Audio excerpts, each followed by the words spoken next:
What happens to the brain when you watch too many adult videos daily? I'm talking to you. You need to hear this.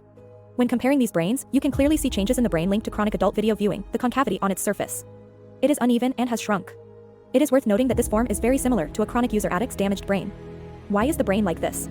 It's because of the adult film's effect on the production of dopamine in the brain. When comparing the brains, you can clearly see the reward centers as triggered and pleasured while watching content. Certain medications cause dopamine secretion to become abnormally frequent. These medications are typically illegal.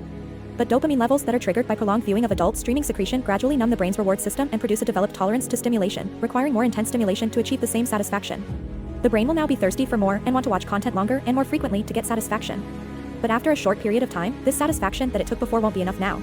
The brain will fall into endless emptiness and form a vicious cycle. The prefrontal cortex of the brain is not equipped with moral will strength and impulse control. Why is it still so addictive? This is because excessive dopamine overflow can lead to abnormalities of frontal cortex function, dopamine, and prefrontal lobes. The cortex is like two systems in the brain, which we have. The prefrontal cortex engages when we get the urge to watch adult content videos. As he frequently watches adult content and is addicted, the adult videos flood the brain with dopamine, making the urges stronger every time. But due to escalation of the dopamine flooding the brain and more needed to achieve the same outcome, it is difficult for the prefrontal cortex to effectively control this as it craves it, and this is what we call the addiction mechanism.